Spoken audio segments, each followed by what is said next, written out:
सय्यदी या रसूल अल्लाह व अला आलिका व अस्हाबिका या सय्यदी या हबीब अल्लाह। तमामी आबाब मोहब्बत और ज़ौक़ के साथ बारगाह रिसालत माब में नजराने दुरूद सलाम पेश फरमाइए। अस्सलातो वस्सलामु अलैका या सय्यदी या रसूल अल्लाह व अला आलिका व अस्हाबिका या सय्यदी या हबीब अल्लाह। बादज़ हम्दो सलात लाइक इज़्ज़त ताज़ीम व तकरीम जमी हाज़रीन व सामईन, अस्सलामु अलैकुम व रहमतुल्लाहि ताला व बरकातुहू। मालिक कौनैन की ये ताकत और क़ुव्वत है कि वो अपने अब्दान ख़ास यानी अपने ख़ास बंदों को जो चाहे कमाल और शान अता फरमा सकता है। कितना कुछ अता कर सकता है, उसकी लिमिट कितनी है।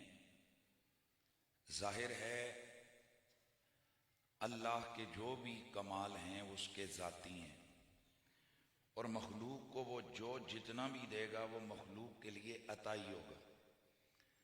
लिहाजा हम जितना मर्जी है किसी मखलूक के लिए अल्लाह की अता को साबित करें तो उसमें शिर्क का शायबा नहीं है, क्योंकि हमारा हर जगह ये अकीदा होता है कि नबियों या वली यानी अब्दान ख़ास अल्लाह के यही हैं और इसके साथ साथ फरिश्ते भी अल्लाह के अब्दान ख़ास हैं। और आले सुन्नत व जमात के मोतक़दात के मुताबिक अल्लाह के नबियों के बाद सबसे बड़ा दर्जा 4 रसूल मलाइका का है। शायद इस हवाले से हमारे बहुत सारे लोगों का इदराक और इल्म नहीं है। यानी नबियों और रसूलों के बाद सबसे बड़ा दर्जा किसका है? रसूलुल मलाइका का। और रसूलुल मलाइका से मुराद हज़रत जिब्रील, हज़रत मिकाईल, हज़रत इसराफील और हज़रत इज़राइल। इसलिए हज़रत अबू बकर सिद्दीक़ रज़ी अल्लाह तआला अन्हु को अफ़ज़लुल ख़ल्क़ बादल अंबिया नहीं कहते, अफ़ज़लुल बशर बादल अंबिया कहते हैं। बाज़ लोग अफ़ज़लुल ख़ल्क़ बादर रसूल कहते हैं हज़रत अबू बकर सिद्दीक़ को। ये दुरुस्त है। जैसे आला हज़रत ने लिखा है कि अफ़ज़लुल रसूल अफ़ज़लुल ख़ल्क़ बादर रसूल सानी इसनैन हिजरत पे लाखों सलाम। अब आप यहाँ सवाल करेंगे कि भाई अफ़ज़लुल ख़ल्क़ बादल अंबिया ये नहीं कहते, बल्कि हम क्या कहते हैं? अफ़ज़लुल ख़ल्क़ बादल अंबिया नहीं कहते, अफ़ज़लुल ख़ल्क़ बादल रसूल कहते हैं। सॉरी, लफ्ज़ आगे पीछे हो गए। हम क्या कहते हैं? अफ़ज़लुल ख़ल्क़ बादल रसूल, अफ़ज़लुल ख़ल्क़ बादल रसूल सानी इसनैन हिजरत पे लाखों सलाम। तो अब पढ़े लिखे जो लोग हैं वो कहेंगे कि रसूल तो नबी से ऊपर का दर्जा होता है, तो आप कह रहे हैं कि रसूलों के बाद जो है ना वो सबसे अफजल हैं और मखलूक के बाद नहीं, तो ये क्या है? उसका जवाब ये है कि लफ्ज़ रसूल का इतलाक इंसानों पर भी हो सकता है और फरिश्तों पर भी हो सकता है। जैसे हज़रत जिब्रील अलैहिस्सलाम तशरीफ़ लाए जब हज़रत मरियम के पास, तो उन्होंने क्या कहा था? अना रसूल और रब्बे के। लेकिन जिस वक्त ये रसूल मुराद जो है ना वो मुराद दिया जाएगा तो उस वक्त मुतलकन इसका लुग़वी माना मुराद होगा, यानी अल्लाह का भेजा हुआ। तो भेजे हुओं में रसूलुल मलाइका में 4 आ गए और बाकी ज़ाहिर रसूलों में सारे रसूल आ गए। तो इसलिए हम आले सुन्नत क्या कहते हैं? अफ़ज़लुल ख़ल्क़ बादल अंबिया ये नहीं कहते, बल्कि अफ़ज़लुल बशर बादल अंबिया। चूंकि अंबिया के बाद सबसे बड़ा रुतबा किसका? 4 रसूल मलाइका के। अब जो मैं अर्ज करने लगा हूं कि ये भी अल्लाह के अब्दान खास में से हैं। कौन? बोलते ना, कौन? फरिश्ते। तो अल्लाह ताला नबियों को, रसूलों को, वलियों को और फरिश्तों को जो कुछ भी कमाल देता है, अल्लाह की अता जितनी भी बड़ी हो, खुदा की कुदरत में कोई कमी नहीं होती। और मखलूक जितना मर्जी बढ़ जाए, बढ़ते बढ़ते वो खुदाई तक नहीं जा सकते। इसलिए हमारे नबी सारी मखलूक में सबसे अफजल हैं, रसूलों के भी सरदार हैं, नबियों के सरदार हैं, फरिश्तों के सरदार हैं, बल्कि जिब्रील जैसे हुजूर के दर के नौकर हैं। बाकियों की दाल वहां कहां गले भाई, बाकियों की वहां क्या मजाल है। तो इतना बड़ा नबी है अल्लाह का, इशारे करें चांद पे टुकड़े कर देते हैं, इशारा करें सूरज वापस पलट आता है, बुलाएं तो दरख्त जड़ें खींचते हुए दौड़ते हुए आते हैं, पत्थर तैरते हुए आते हैं, मुर्दे जिंदा होकर खड़े हो जाते हैं, पल भर में अंधे बीना हो जाते हैं, पल भर में गूंगे बोलने लग जाते हैं। ये मेरे हुजूर सैयद आलम का कमाल है। लेकिन इतना बड़ा नबी, वो भी सुबह शाम सर किसके आगे झुकाता है? अल्लाह के आगे। तो फिर सोचिएगा कि हमारा रब कितना बड़ा है, हमारा खालिक कितना बड़ा है, हमारा मालिक कितना बड़ा है। अब मैं जो अर्ज कर रहा हूं कि क्या अल्लाह तबारक व तआला मखलूक को कुछ देगा और कितना देगा? तो अल्लाह कुरान में फरमाता है, तो तिल मुल्का मन तशा व तंज़िउल मुल्का मिम्मन तशा। लेकिन पहले क्या फरमाया? कुल, हबीब आप ये दुआ करें, अल्लाहुम्मा, ए मेरे अल्लाह, मालिकल मुल्के, ए सारी कायनात के मालिक, तो तिल मुल्का मन तशा, तू जिसे चाहे मुल्क दे दे। अब यहां पढ़े लिखे लोगों के लिए मैं बड़ी खास बात करने लगा हूं, जिन्हें थोड़ा सा, जिन्होंने नाव पढ़ी है ना, उन्हें मजा आने वाला है। तो तिल मुल्का मंतशा व तंज़िउल मुल्का मिम्मन तशा व तुइज़्ज़ु मंतशा व तुज़िल्लु मंतशा। अब यहां अल मुल्क का लफ्ज 3 दफा आया है। कुलिल्लाहुम्मा मालिकल मुल्क, तुतिल मुल्क, तंज़िउल मुल्क। अब यहां जिन लोगों ने नाहव पढ़ी है उन्हें पता होता है कि जो अलिफ लाम दाखिल हो जाए इसको मुअर्रफ बिल लाम कहते हैं, मारफा होता है ये। तो तकरारे मारफ युसरा, बेशक तंगी के साथ आसानी है, बेशक तंगी के साथ आसानी है। अब यहां कानून ये है कि युसरन ये नकरा है और अल उस्र ये मारफा है। और आयत में अल उस्र का लफ्ज भी 2 दफा है और युस्र का लफ्ज भी 2 दफा है। अल उस्र ये मारफा है और युस्र ये नकरा है। तो कानून क्या है कि तकरारे मारफा एने अव्वल होता है और तकरारे नकरा गैर अव्वल होता है। तो अब इसका सादा माना बनता है तंगियां, तंगी एक उठाओगे आसानियां 2 मिलेंगी। भाई वजह क्या है कि वो जो अल उस्र और दूसरी जगह भी अल उस्र है, तो जो पहली अल उस्र है वही बाद वाली अल उस्र है। और युसरन, युसरन ये तकरारे नकरा है, तो पहली युस्र और है और दूसरी युस्र और है। इसका मतलब ये कि तंगी एक है, आसानियां 2 हैं। अब जब ये कानून समझ आ गया तो अब रब फरमाता है, कुलिल्लाहुम्मा मालिकल मुल्के, ए हबीब आप फरमाते हैं ए मुल्क के मालिक। लेकिन किस मुल्क के? अल मुल्क के मालिक। तू तिल मुल्का, तू जिसे चाहे अल मुल्क दे दे, वह तंज़िउल मुल्का, और तू जिसे चाहे उससे अल मुल्क ले ले। तो कानून क्या पढ़े हमने कि जो तकरारे मारफा होता है वो एने अव्वल होता है। तो इसका मतलब क्या हुआ? कह दे हबीब कि ए मेरे अल्लाह, तू जिस मुल्क का मालिक है, जिसे चाहे वही मुल्क दे दे, जिसे चाहे वही मुल्क छीन ले। यार मेहरबानी करें अगर आपको समझ आ गई। तो इसका और हम आले सुन्नत व जमात अल्लाह के नक्स और ऐब को तस्लीम ही नहीं करते।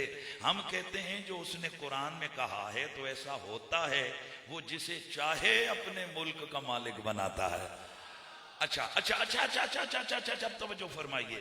तो अब सवाल ये पैदा होता है कि इस कजिया के सच्चा होने के लिए कि अल्लाह जिसे चाहता है उसे मालिक मुल्क बनाता है कोई कायनात में ज़हरा के बाबा से ऊपर वाला जिसे रब ने चाहा हो? मजा नहीं आया भाई। हमारे पास तो ये दलील है कि कायनात में सबसे बड़ी चाहत मेरे रब की मेरा हबीब है, कायनात में सबसे ज्यादा करीबी मेरे रब का मेरा नबी है। तो फिर रब ने जिसे चाहा मालिक कुल मुल्क बनाया। तो अब जरा बताइए ना, फिर रब ने किसे चाहा और किसे मालिक मुल्क बनाया? मालिक ही कहूँ गा के हो मालिक के हबीब, यानी महबूब मुहिब मैं नहीं मेरा तेरा, यानी महबूब मुहिब मैं नहीं।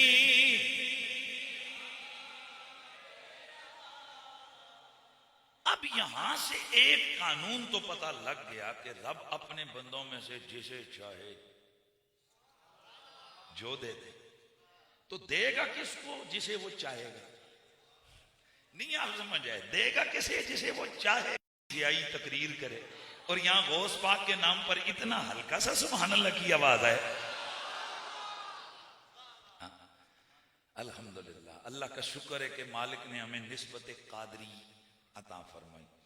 आज मेरा दिल करता है कि गौस पाक के हवाले से जो कई सवालात हैं ना, एक सवाल आजकल बहुत ज्यादा मशहूर किया जा रहा है नेट के ऊपर। कुछ जालतें, कुछ खामखा की बातें कि जो गौस पाक की तरफ मंसूब की गई हैं, और कुछ बुग़्ज़े गौस पाक में हाथ कोई ज्यादा ही भारी रख दिया गया है। इसलिए आइए जरा देखते हैं कि मेरे रब ने मेरे गौस पाक को कितनी शान अता फरमाई। ये हमारी गुफ्तगू से पहले हो चुकी कि गौस पाक बतौर करामत चाहें तो तसर्रुफ करें, गौस पाक बतौर करामत चाहें तो मुर्दों को बोले यार जिंदा करें, गौस पाक चाहें तो बतौर करामत पल भर में मशरिक से मगरिब निगाह फरमाएं, गौस पाक चाहें तो पल भर के अंदर अपने किसी भी बेकस मुरीद की मदद करें। बोलते जाएं यार, मदद करें। गौस पाक चाहें तो दुआ करें, अल्लाह बे औलादों को औलाद दे दे।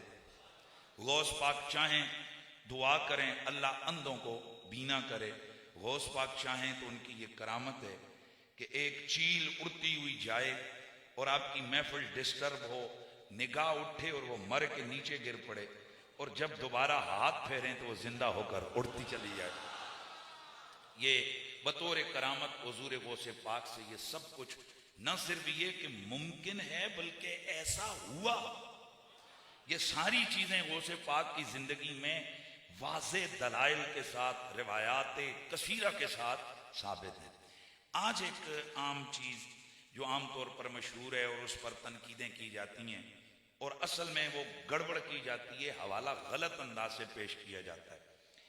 बाद लोग ये जहालत की वजह से कहते हैं कि क़यामत वाले मेराज वाली रात जो है ना, हुजूर सल्लल्लाहु अलैहि वसल्लम के साथ गौस पाक भी मेराज पे गए और गौस पाक ने नबी पाक सल्लल्लाहु अलैहि वसल्लम को कंधा दिया, कंधे पे उठा के मेराज करवाई। इस किस्म की बातें जो है ना वो की जाती हैं, तो इसके वाले से खूब मजाक उड़ाया जाता है। फिर हमने कहा कि चलें आज हम इस चीज को देखते हैं कि क्या वाकई मेराज की रात गौस पाक वहां थे।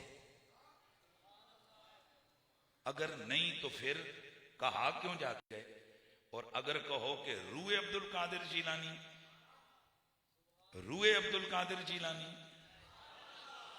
रूए अब्दुल कादिर जीलानी हुजूर सैयद आलम की कुर्बत में थी जब रसूलुल्लाह जिस वक्त तशरीफ फरमा होने लगे, किस पर? बुर्राक पर। तो गौस पाक की रूह मुबारक झुक गई और अर्ज की हुजूर मेरे कंधे पे जलवागर हों, तो ऐसा होना बिल्कुल मुमकिन है। ओ भाई साहब दलाइल दूंगा, आप क्यों परेशान हो गए? ऐसा होना बिल्कुल मुमकिन है कि रूहानी तौर पर कुछ भी हो सकता है। और फिर यह कहना कि जी गौस पाक आसमानों पे कैसे चले गए, अर्शों पे कैसे चले गए, ओ जी वो कैसे चले गए, वो कैसे चले गए। आज हम कुरान व हदीस से ये बात साबित करेंगे कि अल्लाह ताला ने रूहों को इतनी ताकत दी हुई होती है कि रब करम करे तो रूहें बड़े दूर तक जा सकती हैं। और पढ़ूंगा आपके सामने सही हदीस है। दलाइल दलील नंबर 1 मुस्लिम शरीफ की हदीस है। अबू दाऊद त्यालसी ने इसकी तखरीज की है। इसकी सनद हसन है। हजरत अनस बिन मालिक रज़ी अल्लाह ताला अन्हु से मरवी है। आप फरमाते हैं कि रसूलुल्लाह से मैंने सुना, आपने फरमाया कि दखलतुल जन्ना, मैं जन्नत में दाखिल हुआ। मेराज की रात की बात हो रही है। फसमै तो खशफतन, तो मैंने एक आहट सुनी। फकुल तो माँ हाज़िही, मैंने पूछा ये क्या है, किसकी आवाज है? कालू, तो फरिश्तों ने कहा हाजा बिलालुन। हजरात ये मुस्लिम शरीफ की हदीस है, सनद हसन के साथ, किसी का बाप भी चैलेंज नहीं कर सकता। हुजूर क्या फरमाते हैं, क्या कहा? हाजा बिलालुन। फरमाते हैं सुम्मा दखलतुल जन्ना, मैं फिर जन्नत में। यहां से मतलब ये कि मैं एक जन्नत से दूसरी जन्नत में गया। फसमै तो खशवतन, तो फिर मैंने वहां पर एक आहट सुनी। फकुल तो माँ हाजी, मैंने पूछा अब किसकी आवाज है? कालू हाजिल गमीसा बिन्त मिल्हान, कहा गया कि ये गमीसा बिन्त मिल्हान है। ये पता है कौन है? हजरत अनस की अम्मी हजरत उम्मे सुलैम। आया सुभान अल्लाह यार, ये वो उम्मे सुलैम है। और मशहूर जिनकी जो है ना वो बातों में से वो बात है कि हलवा शरीफ बनाकर हुजूर की खिदमत में भेजा, वो वाला वाकया हुजूर का मौजज़ा। तो ये वो हजरत सईदा उम्मे सुलैम है।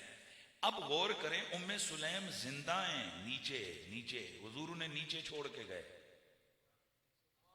हुजूर बिलाल को नीचे छोड़ के गए। अब ये ऊपर बिलाल किधर आ गया भाई? हम सवाल पूछते हैं कि बताइए ये बिलाल खुद थे, ये गमीसा बिन्त मिल्हान खुद थी कि नहीं थी?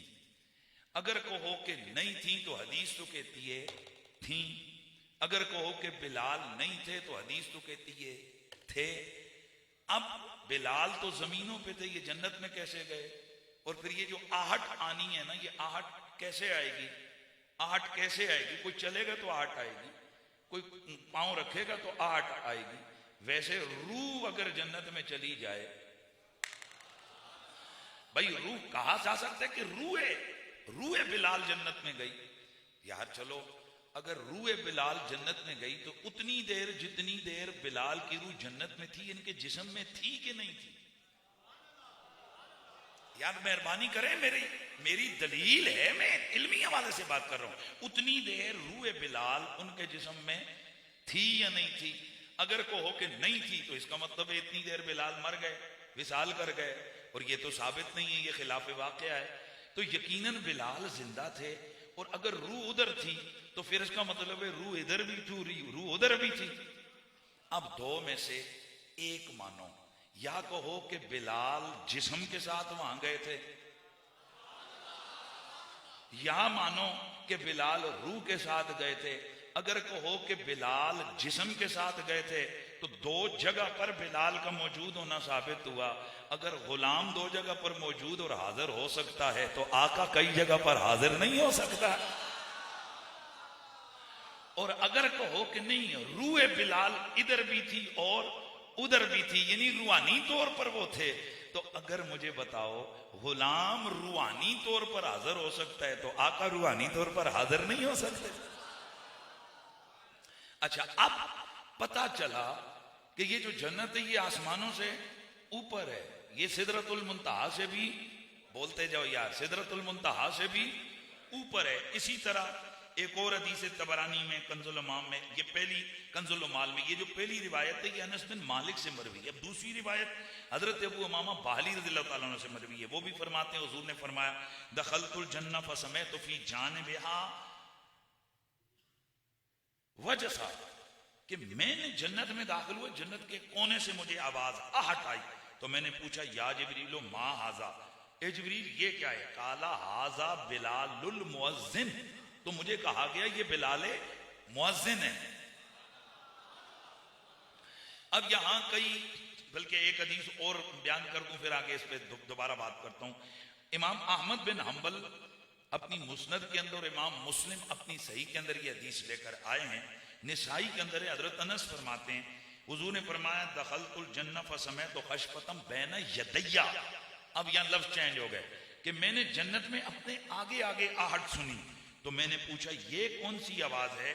तो मुझे कहा गया ये गमीसा बिनते मिल्हान है, यानी हजरत उम्मे सुलैम हजरत अनस की अम्मी है। अब हजरत गमीसा की रूह इनके जिस्म के साथ है, क्योंकि हजरत गमीसा का इंतकाल हजरत उस्मान के दौर में हुआ। तकरीब तहजीब और दीगर असहाबे पैगंबर के हालात में लिखी गई किताबों में डेट मौजूद है कि हजरत गमीसा कब विसाल फरमाया? हजरत उस्मान गनी के दौर में। इसका मतलब है वो जिंदा हैं जमीनों पर और उनकी आहट ऊपर आ रही है। इस पर कई लोगों ने कहा नहीं, गमीसा इधर थी, वो ऊपर नहीं गई, इधर चली थी, तो उनके कदमों की आहट रसूलुल्लाह ने सुन ली थी। यहां पर तसरी नहीं है, क्यों कि वहां लफ्ज मौजूद है कि मैंने अपने आगे आगे। अगर सिर्फ सुनने की बात हो तो वो हदीस मौजूद है।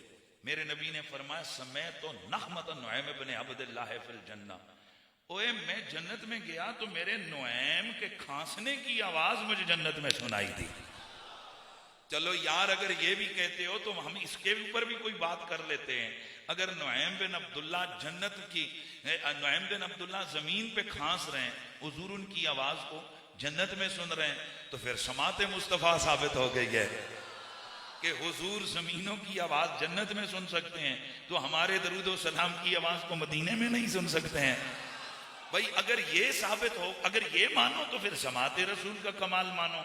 और अगर कहो कि नहीं, वो हजरत नुऐम बिन अब्दुल्ला जन्नत में हुजूर के आगे आगे चल रहे थे और उधर खांसे, अगर उधर की आवाज, तो फिर तो डबल कमाल मानना पड़ेगा कि नुऐम इधर भी है, नुऐम उधर भी है। और अगर कहो नहीं नहीं नहीं नहीं, नुऐम को अल्लाह ताला ने उतनी देर के लिए जन्नत में उठा लिया था, या हजरत बिलाल को या हजरत हुमीसा को, उम्मे सुलैम को उतनी देर के लिए अल्लाह ने जन्नत में उठा लिया था आसमानों के ऊपर। इसका मतलब ये हुआ कि गैर नबी का, यानी जो साहबी हो या वली हो, उसका किसी कमाल के तौर पर आसमानों पर जाना साबित तो हो गया ना, आसमानों पर मौजूद होना साबित तो हो गया। लेकिन अगली हदीस जब मैं पढ़ूंगा तो आपको सुकून आने वाला है। अल्लाह अकबर।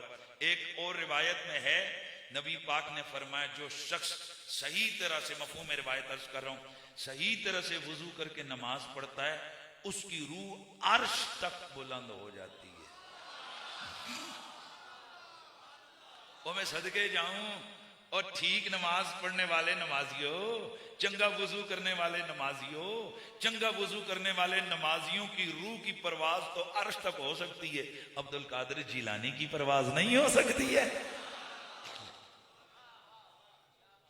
चलिए हम आपको कुछ और भी बयान कर देते हैं कि क़यामत मेराज की रात जब हुजूर गए ना, तो हुजूर के साथ हुजूर के कई गुलामों की रूहें भी थी।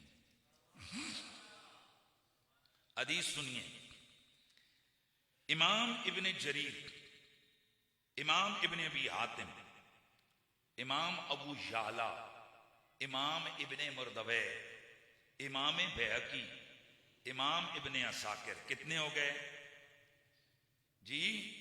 6 इमाम हो गए। इन 6 आइम्मा से रिवायत है जो हजरत अबू सईद अल-खुदरी से रिवायत कर रहे हैं। हुजूर सैयद आलम ने फरमाया सुम्मा सअदतु इला समाए साबिया, फिर मैं 7वें आसमान की तरफ बुलंद हुआ, मेराज का वाकया बयान करते हुए। फइज़ा अना बि इब्राहीम अल खलील, मैं इब्राहिम खलीलुल्लाह के पास पहुंच गया। तो तो उन्हें देखा मुस्निदन ज़हरहू इलल बैतुल मामूर, वो आसमानों पर जो बैतुल मामूर किबला है उसके साथ टेक लगाकर बैठे हुए थे। आगे हुजूर ने तफसीली हदीस बयान की। फिर हुजूर फरमाते हैं वइज़ाब उम्मती शतरैन, मैंने देखा कि मेरी उम्मत के दो ग्रोह मुझे नजर आए। शतरुन अलैहि सियाबुन बीजुन, मैंने देखा एक ग्रोह जो सफेद कपड़े पहने हुए, का अन्नहल करातीस, गोया कि ये सफेद वर्के हैं, कागज हैं। वह शतरुन अलैहि सियाबुन रमद, एक ऐसा ग्रोह है कि जिनके ऊपर मेले कपड़े पहने हुए उन्होंने। फदखलतुल बैतुल मामूरा, तो मैं बैतुल मामूर के अंदर चला गया। वह दखला माईल्लज़ीना मामुस्याबुल बीज, तो मेरे साथ में अकेला नहीं गया, मेरे साथ मेरे वो उम्मती भी चले गए कि जिनके सफेद कपड़े थे। वह हुजिबल आखर, दूसरों को रोक दिया गया। वह हुजिबल आखरून अल्लज़ीना अलैहिम सियाबुन रमद, मेले कपड़े वालों को रोक दिया गया। वहुम अला खैर, थे ये भी बेहतरी परी, थे ये भी बेहतरी परी। फसल्लै तो अना व मम्माइया, फिर मैंने नमाज पढ़ी और जो मेरे साथ दाखिल हुए थे उन्होंने भी नमाज पढ़ी। किन में से? मिनल मोमिनीना, ईमान वाले लोगों में से भी, ईमान वाले लोगों में से भी। सुम्मा खरज तो अना व मम्माइया, फिर मैं और जो मेरे साथ वाले थे हमने नमाज पढ़ी। नमाज पढ़ के फिर बैतुल मामूर से बाहर निकले।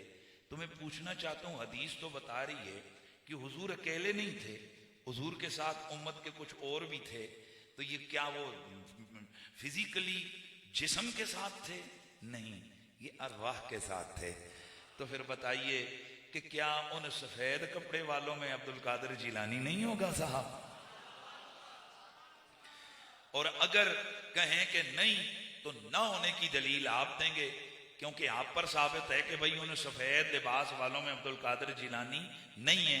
हमने इम्कान साबित कर दिया कि मतलब ये हुआ कि हुजूर के साथ मेराज की रात अभी आसमानों तक मामला है, तो कई रूहें भी साथ साथ हैं, कई अरवा भी साथ साथ हैं। तो अगर आसमानों पर अरवा मेरे नबी के साथ नमाज अदा कर रही हैं और ये साबित है, तो क्या वईद है कि जमीनों पर जब मेरा नबी बुर्राक पे सवार होने लगे और हजरत अब्दुल कादिर जिलानी की रूह हाजिर हो जाए और अर्ज करे कि मेरे कंधों पे कदम रखिए और चढ़ जाइए इस बुर्राक के ऊपर। वैसे मेरा विजदान कहता है कि शायद उन्हीं कदमों के सदके से फिर अब्दुल कादिर जिलानी मिंबर पे बैठ के कहते हैं, मिन जानिबिल्लाह कहते हैं, कदमी हाज़िही अला रकबत कुल्ले वली अल्लाह, मेरा ये कदम अल्लाह के सारे वलियों की गर्दनों पर है। सुभान अल्लाह की आवाज है। अब सवाल ये पैदा होता है कि गौस पाक का जो कदम अल्लाह के सारे वलियों की गर्दनों पर है, तो इससे क्या मुराद है? कई कहते हैं जी कि वलियों में तो साहबी भी आ गए, वलियों में तो ताबी भी आ गए, तो फिर क्या गौस पाक साहबियों और ताबियों से अफजल हैं? उसका जवाब यह है कि ऐसा नहीं है। उर्फन बहुत सारी चीजें उर्फी तौर पर अकीदे के लिहाज से शोहरत पाती हैं, तो उसके साथ उन चीजों का इतलाक होता है। मसलन उर्फ में सहाबा के लिए वली का लफ्ज नहीं बोला जाता, उर्फ में सहाबा के लिए सहाबा का लफ्ज बोला जाता है। क्यों? कि विलायत उनको हासिल है, लेकिन वो विलायत के आली मर्तबत यानी इतने बड़े रुतबे पर हैं कि उनकी अजमत पर कुरान की आयतें और नबी की हदीसें दलील हैं। इसी तरह सहाबा के बाद फिर ताबईन है, तो मालूम हुआ कि जो ताबईन है उनकी अफजलियत भी नबी की हदीस से साबित है। हुजूर ने फरमाया, खयारुकुमुल लज़ीना, तुम में से बेहतरीन लोग कौन है? वो लोग हैं कि जिन्होंने मेरा जमाना पाया। सुम्मल लज़ीना युलूनहुम, फिर वो लोग हैं जिन्होंने उनका जमाना पाया। तो अब पता चला कि ये जो ताबईन है, ये ताबईन के खैर और अफजल होने की नस मौजूद है। इसके अलावा किसी की अफजलियत पर नस नहीं है, और कोई वईद नहीं है कि वली अव्वलीन वाले हों या वली आखरीन वाले हों, सब की गर्दनों पर कदम मेरे अब्दुल कादिर जिलानी का। इसीलिए फिर कहने वाला कहता है बल्कि ये कौन है, मेरा बरेली का शाह अहमद रजा है, कहता है कि वाह क्या मर्तबा ए गौस है बाला तेरा, वाह क्या मर्तबा ए गौस है बाला तेरा, ऊंचे ऊंचों ए खिज़र के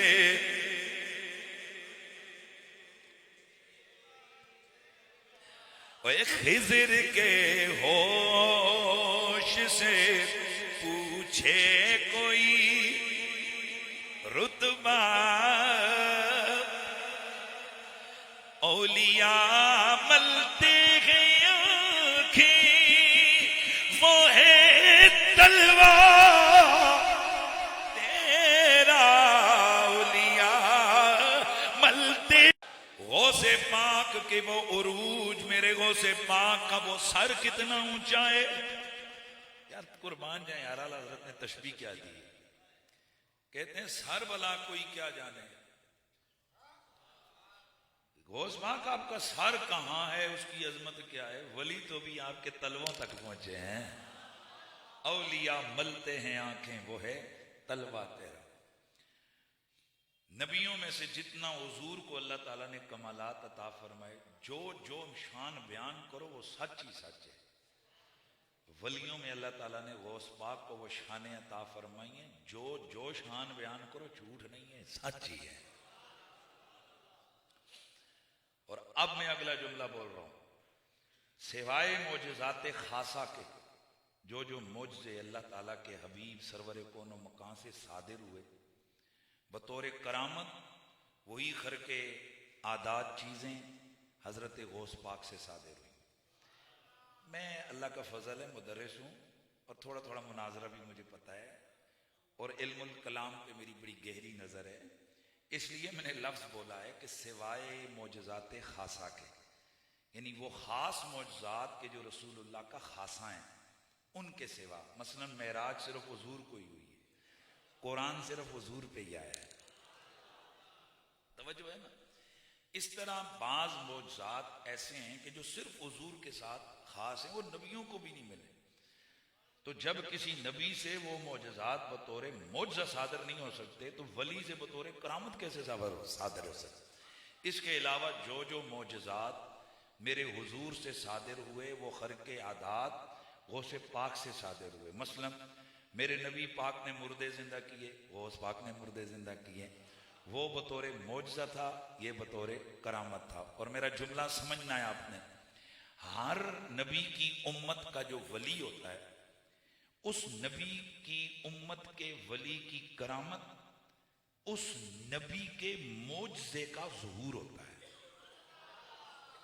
क्या मतलब है, यानी उस वली की शान के साथ अल्लाह उस नबी की शान को बुलंद फरमाता है। जैसे हजरत सुलेमान अलैहिस्सलाम के दरबार के उस अल्लाह के नेक बंदे ने जो आलिम थे, हमने तो लफ्ज़ वली बोला ना, वो क्या थे, आलिम थे, एक आलिम दीन थे। तो उस आलिम दीन ने क्या किया, पल भर में आंख झपकने से पहले तख्त उठाकर पास मौजूद कर दिया। तवज्जो है सबकी। तो हजरत सुलेमान ने क्या फरमाया, हाजा मिन फजल रब्बी, ये मुझ पर मेरे अल्लाह का थोड़ा सा फजल है। भाई करामत दिखाई वली ने, फजल हो गया नबी पर। तो यहां से पता चला कि जो नबी का, जो वली की करामत होती है, वो उसी नबी का दरअसल मुझसे का ज़ुहूर होता है। तो अब अगर गौस पाक मुर्दे जिंदा कर रहे हैं, और ये एक दफा नहीं हुआ, गौसे पाक ने बेशुमार मुर्दे जिंदा किए, और इसको इब्ने तैमिया जैसे लोग जो वैसे करामात औलिया के हवाले से बड़े, जैसे कहते हैं ना फक्के हैं वो, तो इन जैसे लोग भी मानते हैं कि वाकई अब्दुल कादिर जीलानी ने मुर्दों को जिंदा किया। और इमाम याफई यमनी अर्रौज के अंदर, और उसके अलावा दीगर मुहद्दिसीन, इमाम इब्ने हजर कस्तलानी भी, इमाम इब्ने हजर अस्कलानी भी, और अल्लामा ऐनी भी, बड़े बड़े जितने मुहद्दिसीन हैं वो सब लिखते हैं कि बतौर करामत मुर्दों को जिंदा किया जा सकता है। और सिर्फ सकता ही नहीं है बल्कि वलियों ने मुर्दे जिंदा करके दिखाए। तवज्जो है सबकी, वह मुर्दे जिंदा करके दिखाए। और एक और चीज गौसे पाक रज़ियल्लाहु तआला अन्हु के हवाले से है कि जी हजरत इज़राइल अलैहिस्सलाम एक दिन आपके मुरीद की रूह निकाल कर ले जा रहे थे, तो जिस जंबील में थैले में वो रूह डली हुई थी, गौस पाक ने वो थैला ही छीन लिया और रूह को आजाद कर दिया। तो उनका मुरीद जो है ना वो क्या हो गया, जिंदा हो गया। इस तरह की बातें बयान की जाती हैं। ला हौला वला कुव्वता इल्ला बिल्लाहिल अलिय्यिल अज़ीम। अल्लाह के नबियों या वलियों वो अल्लाह के अम्र और अल्लाह के हुक्म के ताबे होते हैं। ये तो कोई अक्ल भी नहीं मानती है कि हजरत इज़राइल अलैहिस्सलाम से जनाब कुश्ती हो गई गौस पाक की, तो वो थैला उधर खींच रहे थे और गौस पाक इधर, लो जी फिर गौस पाक जीत गए। यार खुदा का खौफ करो। हजरत इज़राइल जब आम तमाम बशर में से जो गैर अंबिया अफजल है, तो गौस पाक कहाँ। हजरत इज़राइल का बहुत बड़ा मकाम है, ऐसा नहीं होता। लेकिन इतना बड़ा इज़राइल जो है ना, ये अल्लाह के अम्र का पाबंद है। मेहरबानी फरमा रहे हैं कि नहीं है भाई, ये अल्लाह के अम्र का पाबंद है। ये आता टाइम पर है, पर मेरा रब अगर चाहे तो उस टाइम को एक्सटेंड भी कर सकता है। मसलन हजरत मूसा अलैहिस्सलाम के पास इज़राइल अलैहिस्सलाम आए, ऑन टाइम अराइवल हुआ था या जल्दी कर गए थे? On time. भाई टाइम के ऊपर आए, तो जब आप टाइम के ऊपर आए तो आपने हजरत इज़राइल अलैहिस्सलाम ने हजरत मूसा अलैहिस्सलाम से फरमाया, मुस्लिम शरीफ की हदीस है, इरजे इला रब्बिक, चलिए अपने रब की तरफ, आपका टाइम हो गया। तो फलतम मूसा फफका ऐना मलकुल मौत, मूसा अलैहिस्सलाम ने एक थप्पड़ मारा, मलकुल मौत की आंख निकल गई। तो मलकुल मौत इज़राइल अलैहिस्सलाम अपनी आंख लेकर बारगाह रब्बुल इज्जत में हाजिर हुए। या अल्लाह, ऐसे बंदे के पास तूने भेजा, इन्नहु ला युरीदुल मौता, वो तेरे पास आना ही नहीं चाहता। मालिक अर्ज़ व समा ने फरमाया, इज़राइल जा मेरे मूसा को सलाम के, फिर मेरा पैगाम दे, और पैगाम देकर उसे कहे कि आप एक बैल की पुष्ट पर हाथ रखें, हाथों के नीचे जितने बाल आएंगे उतने साल आपकी जिंदगी को एक्सटेंड कर दिया जाएगा। हजरत इज़राइल आए, आदाब जो सिखाए गए थे उसी तरह सलाम किया, फिर कलाम किया। हजरत मूसा ने फरमाया, इज़राइल फिर क्या होगा? अर्ज की, है अल्लाह के नबी में फिर हाजिर हो जाऊंगा जब वो साल पूरे होंगे। आपने फरमाया, नहीं मैं अब दुनिया नहीं, मैं रब के पास जाना चाहता हूँ। आप आराम फरमा हुए। हजरत इज़राइल ने आजिज़ी और अदब से उस रूह मुबारक को कब्ज फरमा लिया। अब यहाँ पर दो बातें। पहली बात यह है कि हजरत इज़राइल अलैहिस्सलाम ने, हजरत मूसा अलैहिस्सलाम ने जब जाना ही था तो वे थप्पड़ क्यों मारा बेचारे को? भाई हजरत इज़राइल को, उनके मुकाबले में बेचारे को, हमारे अस्तगफिरुल्लाह वैसे तो बहुत बड़ी शान है, हजरत इज़राइल अलैहिस्सलाम उनके मुकाबले में उन्होंने क्यों थप्पड़ मारा उन्हें? भाई जाना ही है तो क्यों? हजरत मुहद्दिस देलवी, दीगर सूफिया और दीगर मुहद्दिसीन लिखते हैं कि ये पैगंबरों का दरबार के आदाब थे जो पहले से चले आ रहे थे कि नबी से डायरेक्ट आकर रूह कब्ज करना नहीं होता था, बल्कि इज़राइल आकर नबी की मर्जी पूछता था। आज अपनी रूटीन से हटकर हजरत मूसा से कहा कि चलिए अपने रब के पास, तो वो जो इज़्न होता था, यानी उनकी मर्जी होती थी, वो मर्जी उन्होंने मालूम नहीं की। तो फिर पैगंबर कलीम ने सोचा होगा कि मैं कलीम हूँ, जलाल वाला हूँ, मुझे आकर कहते चलिए, तो कल रहमतुल लिल आलमीन के दरबार में ही ऐसे ना आ जाए। तो फलतम मूसा, हजरत मूसा ने एक थप्पड़ मारा। अब जरा सुनिए, आगे बढ़िए। हजरत मूसा का वो जो थप्पड़ लगा है, तो ये देवबंदी अकाबिर में से बड़े बुजुर्ग हैं, प्यार किया जाए, उस रब की रजा के लिए हर वक्त उसे याद किया जाए।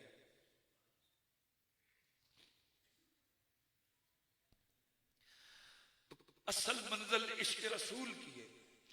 और ये जो हम बयान करते हैं अंबिया ने यूं किए तो मेरा नबी क्या होगा, दरअसल ये इसलिए बयान होता है ताकि हमें नाज हो कि हम उस नबी के मानने वाले हैं जो अल्लाह की मखलूक में सबसे बड़ी शान वाला है। बहरहाल एक बात तो समझ आई कि इज़राइल ऑन टाइम आता है। क्यों? कुरान में अल्लाह फरमाता है कि इज़ा जा अजलुहुम ला यस्ताखिरून साअतन वला यस्तक़दिमून।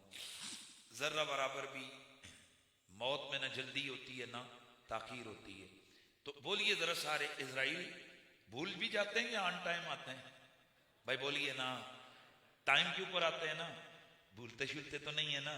क्योंकि फरिश्ता इन चीजों से क्या होता है, पाक होता है, वो अल्लाह के आर्डर का पाबंद है।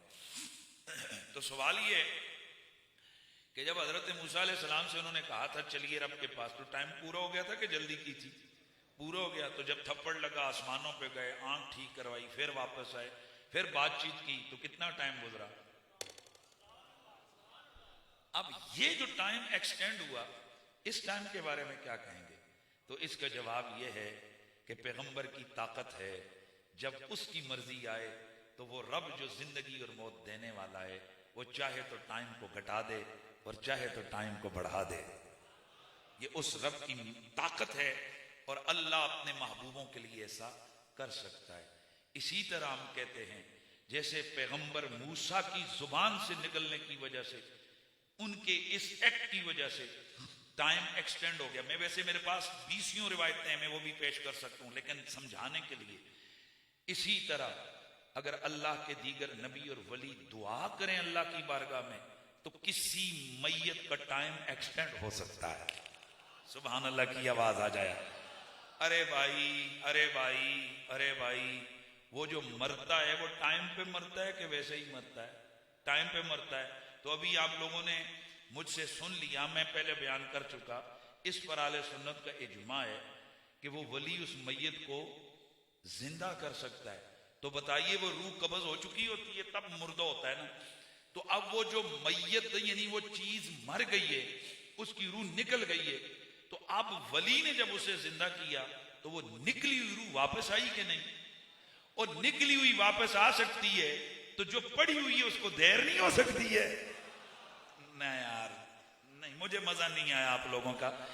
आपका रिएक्शन बस चुप गुंगों वाला ही है। भाई मेरे सामने जो बैठे हो, कम अज कम मेरी बात आपको शायद इतने आराम से मैंने इतनी देर लगा के एक दलील दी और आप उस दलील को यूं मिस कर गए जैसे आप माशाल्लाह रात 4 बजे मेरी तकरीर सुन रहे हैं और नींद आपको आई हुई है।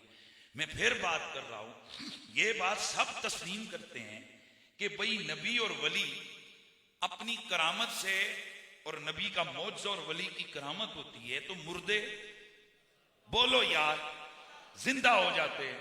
तो मुर्दा जब जिंदा होता है तो उसकी रूह, पहले मुर्दा कब होता है कि जब रूह जिस्म से निकल चुकी होती है। यहां कोई टाइम लिमिट नहीं है कि रूह अभी रास्ते में हो तो वो जिंदा होता है, या रूह मंजिल पे पहुंच जाए तो फिर जिंदा होता है। हमने तो ये भी सुना है कि कई कई 100 साल के मुर्दे भी जिंदा हो जाते हैं। इसका मतलब है कि रूह निकल के अपने ठिकाने पे है। नबी और वली की दुआ में इतनी पावर है, उनके जुबान में इतनी ताकत है कि वो निकली हुई रूह वापस आ जाती है। अरे साहब, जो रूह निकल गई वो अगर नबी वली की ताकत से वापस आ जाती है तो जो अभी पड़ी हुई है वो रुक नहीं सकती है।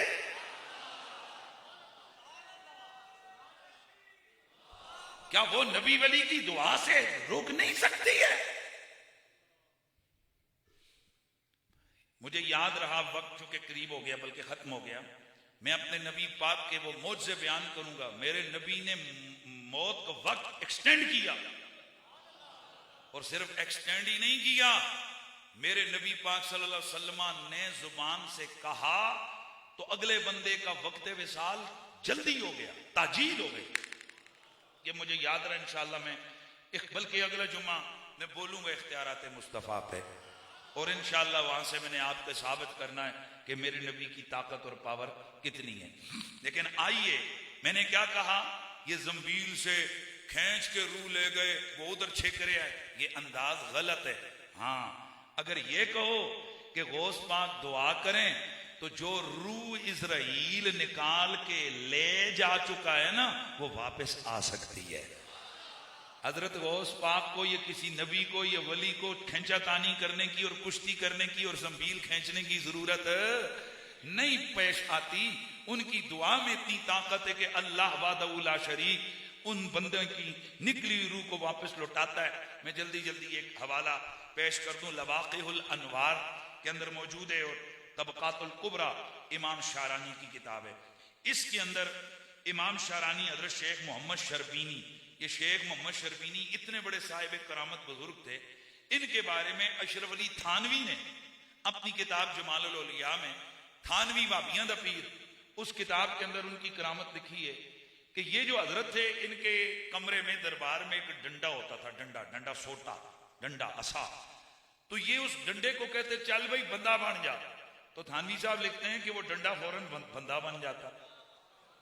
उसे कहते जा बाजार से चीजें ले आ, वो चीजें ले आता। जब उसे फिर कहते चल भाई बंदे अब डंडा बन जा, तो फिर वो वापस डंडा बन जाता। कौन? ओए कौन? वो डंडा बंदा डंडा बन जाता। ये कौन कहता है? थानवी साहब, भाभियां दे पीर साहब। तो हम सिर्फ पूछना चाहते हैं, अगर शेख मोहम्मद बिन हजरत शेख मोहम्मद शर्बीनी जो हैं उनमें इतनी ताकत है, तो उनकी गर्दन पे जिस वली गौस के कदम है उनमें ताकत कोई नहीं होगी। ये ताकत है, तसर्रुफ है। लेकिन बहरहाल यही शेख मोहम्मद शर्बीनी है, इनकी बाबत इमाम शरानी लिखते हैं कि इनके बेटे इमाम अहमद बीमार हुए, तो हजरत इजराइल अलैहिस्सलाम वहादर इजराइल हाजिर हुए लेकब्ज़ रूह, उनकी रूह के कब्ज के लिए। काल लहु शेख, तो हजरत शेख ने उनसे फरमाया इरजे ला रब्बिक, अपने रब के पास लौट जाइए। फरा जाओ फ़इन्नल अम्रा नुसिखा, आप लौट जाइए। फराजे हो, अल्लाह से पूछिए, क्योंकि ये जो अम्रे मौत है मेरी दुआ से टल चुका है। सुभान अल्लाह की आवाज आ गया। वशफा फरज इजराइल लौट गए। वशफा अहमदो मिन तिलकल दफा, तो शेख अहमद उस बीमारी से शिफा याब हो गए। वह आशा बादहा सलासीना आमा, उसके बाद 30 साल जिंदा रहे। कितने साल? 30 साल जिंदा रहे। हज़रात गिरामी, अगर अल्लाह चाहे ना तो उसने अपने बंदों को अपने नेक वलियों को और नबियों को वो ताकत दी हुई है। तो तिल मुल्क मंतशा, उसने वो मुल्क दिया हुआ है और उसके खजाने इनके कब्जे में किए हुए हैं। ये जो चाहते हैं अल्लाह इनकी उन कुर्बतों, इनकी मोहब्बतों की वजह से वही कर देता है। आज हुजूर गौसे पाक की बारगाह में हमारा नजराना पेश हुआ। अल्लाह ताला गौस पाक की सच्ची मोहब्बत अता फरमाए, गौस पाक की तालीमात पर अमल पैरा होने की तौफीक अता फरमाए। वो सिर्फ जनाब देगें पकाकर खाने का नाम गौस पाक की मोहब्बत नहीं है। गौस पाक की तालीमात हैं, माँ बाप की खिदमत करें, अल्लाह की तौहीद पे डट के रहें, अल्लाह के जो नबी हैं उनका अदब करें, और सबसे बड़ी बात कि हज़रत सैयदा ज़हरा पाक का अदब करें। क्योंकि गौस पाक ने लिखा है कि उम्मत पर सैयदा फातिमा का अदब उस तरह वाजिब है जैसे रसूलुल्लाह का अदब वाजिब है। उनकी मोहब्बत उस तरह वाजिब है जैसे रसूलुल्लाह की मोहब्बत वाजिब है, क्योंकि फातिमा नबी पाक के जिगर का टुकड़ा है। फिर गौस पाक ने वलियों सहाबियों के अदब की बात की है। फिर गौस पाक ने अपने माँ बाप की खिदमत की बात की है। फिर गौस पाक ने पड़ोसियों के हुकूक रखने की बात की है। फिर गौस पाक ने जना से बचने के लिए सख्ती की है। फिर गौस पाक ने चोरी से बचने के लिए सख्ती की है। अब बंदा जना भी करे, चोरियां भी करे, हर उल्टा सुल्टा काम करे, फिर महीने बाद कहे जी मैं 11वीं की देख पकाऊंगा तो मेरे सारे मसले हल हो जाएंगे। ऐसा नहीं है साहब। गौस पाक रज़ी अल्लाह तआला अन्हु से सच्ची मोहब्बत का तकाजा ये है हम उनकी तालीमात पर अमल करें, गरीबों को खाना खिलाएं। क्योंकि गौस पाक रज़ी अल्लाह तआला अन्हु आप फरमाते हैं मैंने 25 साल मुजाहिदे किए, लेकिन मैं हैरान उस वक्त हुआ कि जब मुझे समझ आई कि इतना नफलों में तहज्जुदों में दर्जे बुलंद नहीं होते जितना अल्लाह की मखलूक को खाना खिलाने में दर्जे बुलंद होते। इस पर गौस पाक ने एक दफा दिल की आरजू पेश की। आपने फरमाया काश मेरा रब अपने खजाने मेरे हवाले कर दे, यानी सब कुछ के जा अब्दुल कादिर सब तेरे इख्तियार में। तो मुरीदों ने अर्ज की हुजूर फिर आप क्या करें? आपने फरमाया मैं खाने पका पका के गरीबों को खिलाता रहूं, मैं लोगों को खाना खिलाऊं। मेरे रब ने गौस पाक की उस चाहत को ऐसा कबूल किया, सदियां बीत गई हैं, आज खाने पक रहे हैं, देगे पक रही हैं, नाम 11वीं का है, लंगर चल रहा है, मखलूक खुदा खा रही है, उनके दर्जे बुलंद हो रहे हैं। 11वीं शरीफ का तमाम करें, चाहे चावल ही क्यों न हो, चाहे किसी गरीब औरत के सर पे दुपट्टा ही क्यों न हो, चाहे किसी तालिब इल्म की स्कूल की फीस ही क्यों न हो, चाहे किसी यतीम बच्चे छोटा बच्चा हो उसके दूध के पैसे क्यों ना हो, अपने मोहल्ले में गौर कीजिए कितने गुरबा और मसाकीन हैं जिनके घरों के चूल्हे नहीं जल रहे, उन चूल्हों को जलाने का बंदोबस्त गौस पाक की 11वीं के नाम से करें। ये भी आपकी 11वीं शरीफ बाकायदा कबूल होगी। अल्लाह वादउला शरीक मेरी और आपकी हाज़री अपनी बारगाह में कबूल मंजूर फरमाए। वस्सलामु अलैकुम वरहमतुल्लाह।